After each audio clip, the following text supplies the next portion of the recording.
अच्छा, स्वागत है आप सभी का। मैं रविंद्र सिंह आपके साथ। पहली खबर ग्रेटर हैदराबाद की, जहां पर नगर निगम के चुनाव हो रहे हैं और 150 सीटों के लिए सियासी संग्राम तेज हो चुका है। पिछली बार तेलंगाना के मुख्यमंत्री के चंद्रशेखर राव की पार्टी टीआरएस ने बाजी मारी थी यहां, और असदुद्दीन ओवैसी की पार्टी यानी एआईएमआईएम के खाते में भी 44 सीटें आई थी। लेकिन इस बार बीजेपी ने इस लड़ाई को त्रिकोणीय बना दिया है। हैदराबाद निकाय चुनाव के लिए 1 दिसंबर को मतदान होना है। आखिर क्या वजह है कि एक निकाय चुनाव की चर्चा देश भर में हो रही है? आइए जानते हैं।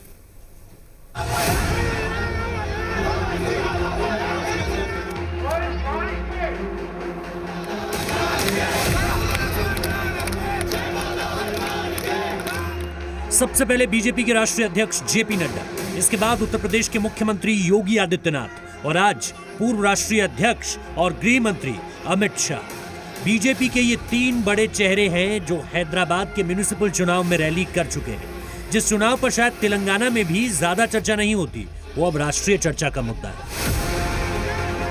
और इस चर्चा की वजह बनी योगी आदित्यनाथ, असदुद्दीन ओवैसी, अकबरुद्दीन ओवैसी और अमित शाह के बीच तीखी जुबानी जंग, जिसकी शुरुआत ओवैसी ब्रदर्स ने की। बीजेपी के प्रचार पर हमला किया और पूछा, इतने बड़े नेता चुनाव प्रचार के लिए आ रहे हैं, ऐसा लग रहा है जैसे देश के प्रधानमंत्री का चुनाव हो।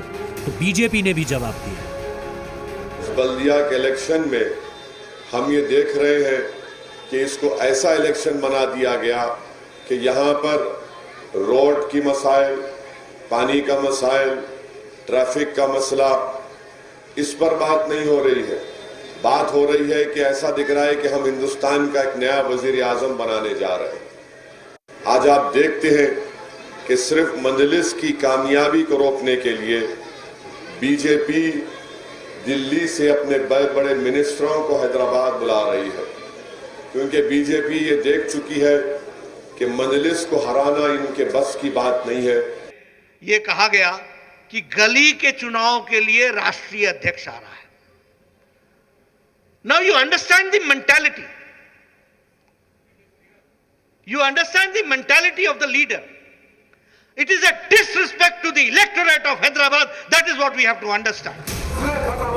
बड़े भाई ने बीजेपी के प्रचार पर ताना कसा तो छोटे भाई अकबरुद्दीन कैसे चुप रहते? एक कदम आगे बढ़कर उन्होंने प्रधानमंत्री और योगी का नाम लेकर हमला किया। जवाब योगी ने भी दिया। किसी के बाप से डरने वाला नहीं हो, कल के चाय वाले से डरने वाला नहीं, कोई योगी खोगी से डरने वाले हैं।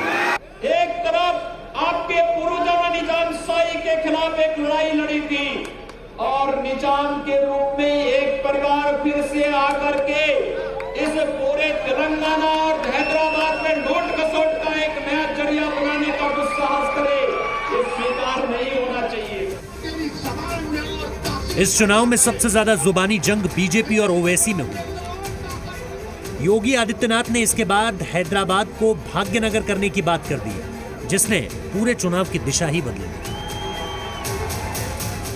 क्या हैदराबाद भाग्यनगर हो सकता है? मैंने कहा क्यों नहीं। उन्होंने कहा कैसे? हमने फैजाबाद को अयोध्या कर दिया, हमने इलाहाबाद को प्रयागराज कर दिया। ये सांप्रदायिक नाम भी नहीं, भाग्यनगर का मतलब समृद्धि का प्रतीक। अरे तुम्हारी नस्लें खत्म हो जाएंगी, हैदराबाद का नाम हैदराबाद रहेगा इंशाअल्लाह। भाग्यनगर के नाम पर बीजेपी हिंदू मतदाताओं को अपने पक्ष में करना चाहती है। आज अमित शाह का भाग्य लक्ष्मी मंदिर जाना और उससे पहले बीजेपी नेताओं का भाग्यनगर की बात करने को इससे जोड़कर देखा जा रहा है। भाग्यनगर के लिए ये दुर्भाग्य का विषय है कि जिस प्रकार से भाग्यनगर का भाग्य मात्र एक परिवार और उस परिवार का दोस्त, यह भाग्य उनके हाथ में छोड़ दिया गया है और डेवलपमेंट और विकास को पिछले दरवाजे से एग्जिट करा दिया गया है। ये भाग्यनगर के लिए दुर्भाग्य का विषय है, यह हैदराबाद के लिए दुर्भाग्य का विषय है। दरअसल बीजेपी अब उत्तर से दक्षिण की ओर बढ़ रही है। कर्नाटक में पहले से ही उसकी सरकार है। तमिलनाडु में अन्ना द्रमुक सरकार में वो सहयोगी है। पिछले लोकसभा चुनाव में बीजेपी ने तेलंगाना में अच्छा प्रदर्शन किया था। अब हैदराबाद नगर निगम चुनाव के जरिए वो दक्षिण में खुद को मजबूत करना चाहती है।